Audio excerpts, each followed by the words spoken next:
careless and indolent nature would permit, had availed himself of the opportunity. Slight circumstances, too, had occurred to increase his suspicion. It wanted but a very slight circumstance to kindle his wrath against Sir Mulberry. This, his disdainful and insolent tone in their recent conversation, the only one they had held upon the subject since the period to which Sir Mulberry referred, effected. Thus they rejoined their friends, each with causes of dislike against the other rankling in his breast, and the young man haunted, besides, with thoughts of the vindictive retaliation which was threatened against Nicholas, and the determination to prevent it by some strong step, if possible. But this was not all. Sir Mulberry, conceiving that he had silenced him effectually, could not suppress his triumph, or forbear from following up what he conceived to be his advantage. Mr. Pyke was there, and Mr. Pluck was there, and Colonel Chaucer, and other gentlemen of the same caste, and it was a great point for Sir Mulberry to show them that he had not lost his influence. At first, the young lord contented himself with a silent determination to take measures for withdrawing himself from the connection immediately. By degrees he grew more angry, and was exasperated by jests and familiarities, which a few hours before would have been a source of amusement to him. This did not serve him, for at such bantering or retort as suited the company, he was no match for Sir Mulberry. Still, no violent rupture took place. They returned to town, Messrs. Pyke and Pluck, and other gentlemen frequently protesting, on the way thither, that Sir Mulberry had never been in such tip-top spirits in all his life. They dined together sumptuously. The wine flowed freely, as indeed it had done all day.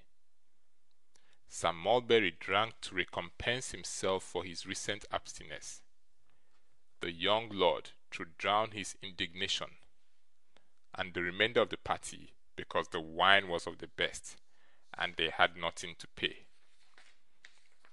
It was nearly midnight when they rushed out, wild, burning with wine, their blood boiling, and their brains on fire, to the gaming table. Here they encountered another party, mad like themselves. The excitement of play, hot rooms, and glaring lights was not calculated to allay the fever of the time. In that giddy whirl of noise and confusion, the men were delirious.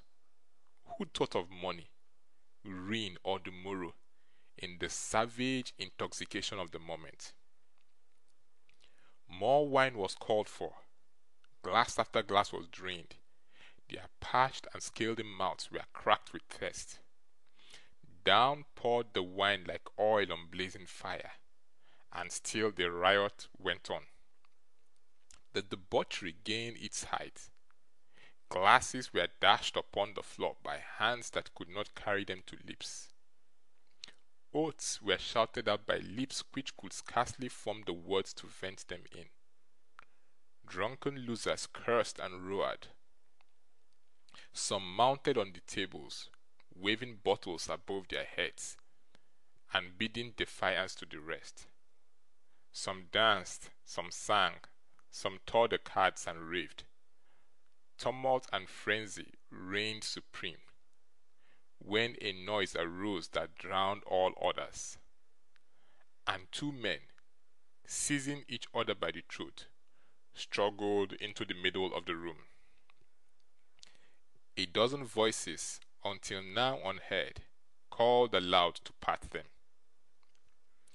Those who had kept themselves cool, to win, and who earned their living in such scenes, threw themselves upon the combatants, and forcing them asunder, dragged them some space apart.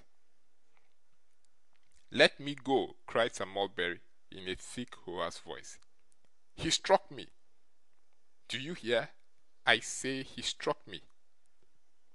Have I a friend here? Who is this? Westwood, do you hear me say he struck me?" I hear," replied one of those who held him. "Come away for tonight." "I will not, by G," he replied. "A dozen men about us saw the blow." "Tomorrow will be ample time," said the friend.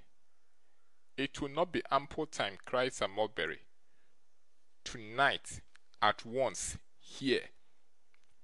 His passion was so great that he could not articulate, but stood clenching his fist, tearing his hair, and stamping upon the ground. "What is this, my lord?" said one of those who surrounded him. "Have blows passed?" "One blow has," was the panting reply. "I struck him. I proclaim it to all here. I struck him, and he knows why. I say with him, let this quarrel be adjusted now." "Captain Adams," said the young lord, looking hurriedly about him, and addressing one of those who had interposed, "let me speak with you, I beg." The person addressed stepped forward, and taking the young man's arm, they retired together, followed shortly afterwards by Sir Mulberry and his friend. It was a profligate hunt of the worst repute, and not a place in which such an affair was likely to awaken any sympathy for either party, or to call forth any further remonstration or interposition. Elsewhere, its further progress would have been instantly prevented, and time allowed for sober and cool reflection. But not there. Disturbed in their orgies, the party broke up. Some reeled away with looks of tipsy gravity.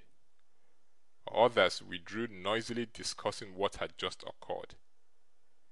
The gentlemen of honour, who lived upon their winnings, remarked to each other as they went out, that Hawk was a good shot, and those who had been most noisy fell fast asleep upon the sofas, and thought no more about it. Meanwhile, the two seconds, as they may be called now, after a long conference, each with his principal, met together in another room.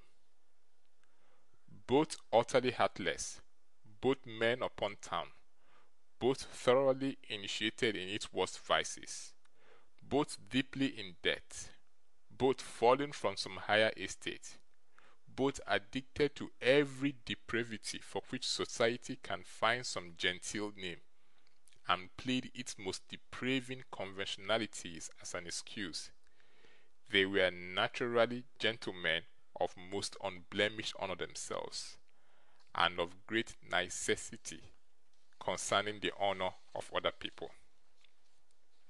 These two gentlemen were unusually cheerful just now, for the affair was pretty certain to make some noise, and could scarcely fail to enhance their reputations.